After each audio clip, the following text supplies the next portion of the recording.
Hi guys, I haven't made a vlog in a while and I don't know if I'll make one after this, and I don't know who's watching this, but it just sounded like a good idea, therapeutic. I didn't do my hair or really do my makeup or anything. I'm just sitting in my room on my phone. I have to say I haven't made a vlog on my vlog channel in a long time, because I think I just felt like, who wants to listen to me talk about my day or complain about stuff, or like, who can relate to anything that I'm going through. But then I watched this video by the ASMR creator Gentle Whispering Maria. She has a vlog channel, so shout out to her. I think it's called like Sassy Masha or something. And she did a video where it was like dedicated to like other YouTube creators, like not ASMR, but like YouTube creators that she like likes or looks up to, because they make like relatable content for like how old she is or stuff that she's interested in. I'm a few years older than Maria, Gentle Whispering. I think she said she's 38 and I'm 41. But she mentioned topics. Sorry guys, my hair is crazy. But she mentioned topics in that video, and I was like, that's stuff that I'm going through right now. Stuff that doesn't get talked about enough. I think so often, if you do hear something like, menopause or like workouts or like eating right, it's always like life coaches or people in the gym or, maybe an actual doctor, or someone trying to sell you something. And then when it's someone who is, trying to lose weight or like get in shape, oftentimes it's someone that's like younger than me.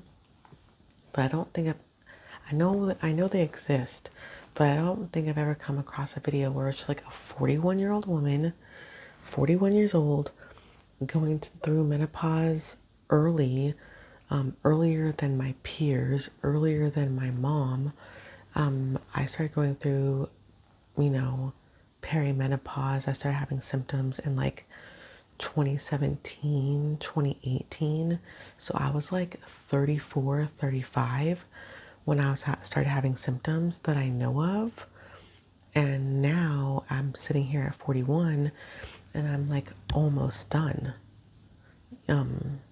Based on all of my blood work, I'm in like what the doctors are assuming is like postmenopausal range. But it's not official until you go like 12 months without a menstrual cycle. And I'm like 8 months, almost 9 months into that 12-month waiting period without one. But this is kind of stuff that like no one talks about. Like, this is real. I'm 41, but it's almost like my body thinks I'm 55. It's really, really difficult. It's really lonely. I don't know anyone who's talking about this, and I am doing it without a hormone replacement therapy. Like, I'm doing like herbal supplements, vitamins, and basically the equivalent of like going cold turkey. I'm taking no pharmaceutical medication. So I don't even know if this is true, but I was just told by a doctor, like literally a couple weeks ago, that because my blood pressure gets elevated when I'm stressed out or anxious, that I probably shouldn't even take HRT, hormone replacement therapy. If you are a doctor or a nurse practitioner and you know that that's not true, please let me know in the comments. I have to see my actual gynecologist later on this year before the year is over. So we'll see what she says. But that was the most recent information that I got, is that maybe I could take like a low dose birth control pill. And I'm just like, what the hell are you talking about? Like, I'm already almost done anyways. Like, this is a very long journey. And at only 41 years old, I'm at the tail end of it. So, thanks for your help. I will say I recently, over the past few weeks, started taking I think it's called black cohosh. And that's helping me a lot with my symptoms. I got some blood work back that my cholesterol is high and that I'm like a pre-diabetic. So I've had to like, over the past like just like 1 week, like I literally just started this, but I've had to like, you know, evaluate my health. And it's crazy, you guys. Just for the record, I had high blood pressure at the doctor, but I always get high blood pressure at the doctor because going to the doctor makes me anxious. But I also had high cholesterol and pre-diabetic. And I just want you guys to know, I do not drink soda. I do not drink juice. I do not drink alcohol. I do not smoke cigarettes. I probably eat fried food twice a month if I go out to eat and I get something that has fries on the sides. I probably eat red meat like twice a month. I probably eat eggs, which are high in cholesterol, like once or twice a week. Like, part of it is menopause, part of it is obviously what I'm eating, and part of it is genetics. Heart issues and cholesterol issues and all that, it runs in my family. But what I'm telling you is like, you can be like me and try to avoid all the things that you think you're supposed to avoid, and then you still get blood work like that, and you have to like change your lifestyle even more. Oh, also, I barely eat dairy. I probably eat dairy product like once a week, and the only dairy product that I eat is cheese. Like if I'm having like Taco Tuesday or something, I'll put cheddar cheese on my taco. And I'm gluten free. I've been gluten free for 5 years. So I'm gluten free. I'm mostly dairy free. I don't drink soda or booze or juice or anything like that. I don't smoke cigarettes. I don't do drugs. Like, I don't, like, the only thing going on with me is genetics and menopause. So now I have to like double down and change my lifestyle even more. Like every single time that I make myself a meal and I eat it with fruits and vegetables, now I'm doubling how much fruits and vegetables I eat. Every time I cook, I'm cutting how much salt I use like in half. And when I'm done cooking, I'm not adding any more salt like to my plate. Because I used to like cook with salt. Then when I'm done cooking and I put food on my plate, I'll put a little more salt and pepper. It's just like habit. Like my salt and pepper shakers literally are sitting on my countertop. So it's just habits. So I call it double seasoning. I've stopped double seasoning. I've already lost a couple pounds. So I think that maybe this vlog is going to be you coming along on this journey with me while I try to get healthier. I'm not going to tell you my original weight because that's embarrassing to me, but I will tell you I've lost a couple pounds already since I got my blood test results, which was literally like today is October 1st. I got my blood test results on September 22nd and they scared the crap out of me. So I went into action immediately. So I'm trying to be low sugar, low salt, increase fruit, increase vegetables, increase fiber. Like, because I told my husband, I was like, this is not a diet. Like, I'm on a lifestyle change. I just, you know, I've already restricted myself so much in so many ways, and it's still not enough to prevent my blood sugar from coming back bad and my cholesterol from coming back bad. So between that and being a pre-diabetic, I have to make some changes. So maybe that's what this vlog is. Maybe this vlog is me sharing my experience, because maybe you can't relate to all of the things I'm going through with my health, but maybe you can relate to some. Whether it's that you're going through menopause too, whether it's that, you're just aging and it sucks. Maybe you're genetically predisposed to have things wrong with you, like I am. Like my mom has heart issues, my mom has diabetes, and I just found out.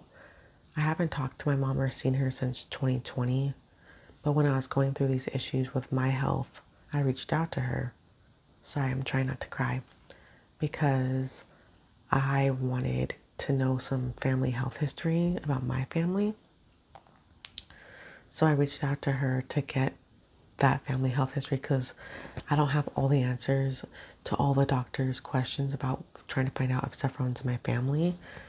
And so when I reached out to my mom, she did give me the family health history, and then she also did give me her current health situation. And my mom is in heart failure, lung failure, and stage 3 kidney failure, with a rare type of bone marrow cancer that's untreatable and incurable. So that's hard. And she's done enough to me for there to be some damage there. So it's all very hard, and I'm just taking it day by day. Again, I just found this out on September 22nd when I found out what my blood work was, and I decided to be brave for myself and for my future health and to contact my mom. I found all of this out on the same day. So, you know, that wasn't even 2 weeks ago yet. So I haven't even had a chance to like wrap my head around what it means for like my future or like my relationship with my mom. I feel like everyone is like, I don't have very many people in my life, but I feel like the people that are in my life are saying have a relationship with her. And of course I'm like, yes, duh. But then it's just like, how much of myself do I give? How much time do I give? How much do I open myself up, open my children up to someone who walked away from me and my kids and my husband so easily 4 years ago? When I say that, in my opinion, I didn't do anything wrong, I really, really mean it. Sometimes when a parent and a child stops talking, sometimes you have to look at the parent as the matriarch or patriarch of the family that's supposed to be the leader. Sometimes you have to wonder where the disconnect is and look to the parent, not to the kid, just because we're adults. But I digress. I also had someone in my life, I'm not going to name names, in case they are watching this. I don't want them to feel like I'm outing them on the internet. But someone in my life basically suggested Ozempic. Once I told this person about my test results. I'm not judging anybody, but I'm also not going to put something in my body that wasn't suggested by a doctor. And I think just because I am pre-diabetic, that's what it's called, doesn't mean that it can't be reversed by me exercising more and eliminating more sugar than I already have from my diet. There's so many other steps that I can take, in my opinion, before I say, Ozempic, please. So for someone to use Ozempic, because that's what happened in the situation, and then suggest it,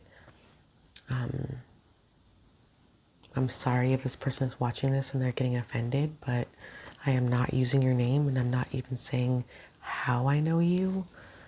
But I'm still trying to get over that and how much it hurt my feelings, because there's been other things that have been suggested towards me in the past that involve like my size by this person. So mentioning Ozempic more than once, by the way, was kind of like the icing on the cake that I'm not supposed to eat. So I didn't appreciate that. So that's what's going on with me. I think that I'm just gonna vlog. So maybe it's me going somewhere, maybe it's me driving my car, maybe it's me showing you guys what I made for lunch that day, or what I made for breakfast, or maybe a yummy food that I'm enjoying and like where I got it. I don't know. Like Trader Joe's. I went to Trader Joe's, which, if you guys don't know, that's like a health store, health food store kind of. They have healthier options. They still have junk food, but they have a lot of healthier options. But they have a dairy-free, like sugar-free or no sugar added, plain like yogurt alternative that's made with like cashew milk. It is so thick, it is so creamy, it's so delicious. You can literally substitute like sour cream with that. What I did yesterday after my lunch as like a dessert, I did like a 1/4 of a cup of this plain cashew milk yogurt with 1 teaspoon of like raw honey drizzled all over it so I can get a little honey in every bite. And then I did just 5 almonds, plain unsalted almonds chopped up, and then a bunch of blueberries and raspberries, especially the raspberries, so good.